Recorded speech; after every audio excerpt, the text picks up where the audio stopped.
Ready to move in premium triplex villas at Kollur APR Projects. ఏపీలో నామినేషన్లు మొదలయ్యాయి. ఎన్నికల ప్రచారం పతాక స్థాయికి చేరింది.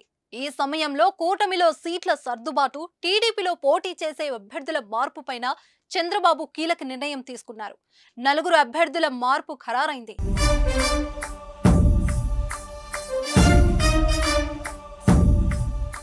రఘురామరాజును ఉండి నుంచి బరిలోకి దింపాలని చంద్రబాబు నిర్ణయించారు. ఉండి అభ్యర్థిగా ప్రకటించిన రామరాజును పార్టీ జిల్లా అధ్యక్షుడిగా నియమించాలని నిర్ణయం తీసుకున్నారు. కనుమూరి రఘురామకృష్ణంరాజు ఎట్టకేలకే ఎన్నికల బరిలో నిలుస్తున్నారు. నర్సాపురం ఎంపీగా ఉన్న ఆయన మళ్లీ ఎంపీగానే బరిలోకి దిగాలని చూసినా పరిస్థితులు కలిసి రాలేదు. దీంతో ఎమ్మెల్యేగా తన అదృష్టాన్ని పరీక్షించుకుంటున్నారు. అధికార వైసీపీకి జగన్ కు వ్యతిరేకంగా పోరాడుతూ వచ్చిన త్రిబ్లార్ ఎక్కడి నుంచి పోటీ చేస్తారనే ఉత్కంఠ ప్రజలను బాగా ఉంది. మొత్తానికి నర్సాపురం పార్లమెంట్ నియోజకవర్గంలోని ఉండి నుంచి పోటీకి దిగడం ఆయన అభిమానులకు సంతోషాన్నిస్తుంది. అనకాపల్లి జిల్లాలోని మాడుగులలో కూడా టీడీపీ తమ అభ్యర్థిని మార్చింది.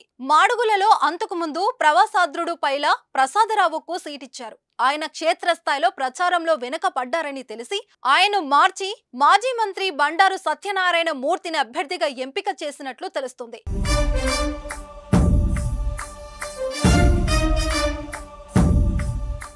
శ్రీ సత్యసాయి జిల్లా మడగసిరలో ప్రస్తుత అభ్యర్థి అనిల్ కుమార్ను మార్చాలని నిర్ణయించారు.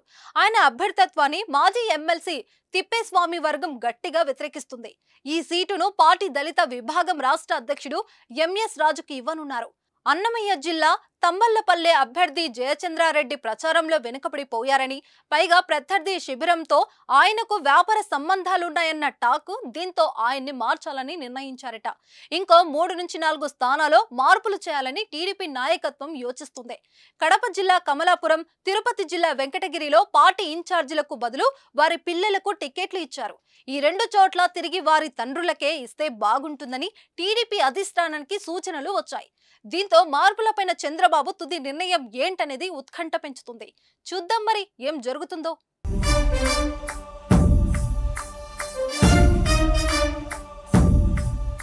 సుమన్ టీవీలో మీ పర్సనల్ అండ్ బిజినెస్ ప్రమోషన్స్ కోసం కింది నెంబర్కి కాంటాక్ట్ చేయండి.